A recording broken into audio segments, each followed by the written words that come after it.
Iniligtas naman ni Jalil ang kanyang mga kababayan mula sa engkwentro, pero karamihan rito ay nasawi. Matanda, bata, at pati ang walang kamangmuang na sanggol ay nasawi rin. Sobrang nasaktan si Jalil sa kanyang nasaksihan, habang si Domingo patuloy pa rin ito na binabaril ang mga inosenteng tao sa isla, at hinahabol naman ni Marcos si Domingo upang pigilan ito sa kanyang ginagawa.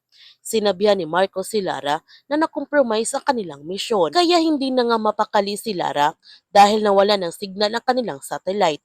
Kaya hindi niya nakikita kung ano ang status nila Marcos sa isla. Kagad niya pinuntahan si Azuelo upang humingi ng tulong na kinakailangan na nila magpadala ng backup sa kinaroonan nila Marcos. Pero hindi pumayag si Azuelo dahil kahit magpadala sila ng backup doon, hindi na rin ito makakaabot. Aabuti ng oras bago makarating ang kanilang backup. Ang sabi ni Lara na humingi na lang sila ng tulong sa mga polis doon. Ang sabi na Azuelo, negative dahil isang sekretong operasyon ito.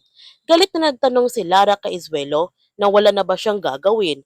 Ang sagot ni Azuelo, hindi nila kontrolado ang sitwasyon. Nagtanong ulit si Lara kay Azuelo na hahayaan lang ba niya na mamamatay sina Marcos doon. Ang sagot ni Azuelo, peligro dala ng trabaho. Kaya nabigo si Lara sa paghingi niya ng tulong mula kay Azuelo at bumalik siya sa station upang subukan ayusin ang kanilang signal para makita na niya ang sitwasyon nila Marcos doon. Gayunpaman, patuloy pa rin ang pangmamaril ng mga armadong lalaki mula sa mga sibilyan at sa team ni Marcos, kaya marami na ngang namatay na mga sibilyan. Pati ang mga kasama ni Marcos na sina Harold at Oliver nasawi din ito sa engkwentro.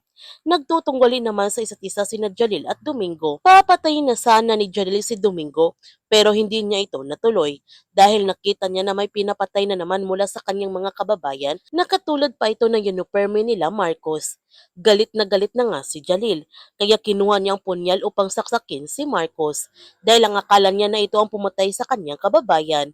Nakailag naman si Marcos sa pag-atake ni Jalil kaya nagkaroon na nga sila ng matinding pagtutoo sa isa't isa. Sa pagising ni Domingo, hinagisan niya kagad ng granada sina Marcos at Jalil kaya pareho silang dalawa na tumilapon at nawala ng malay. Kaya huwag natin palalapasin ang kapanapanabik ng mga tagpo sa The Blood versus Duty.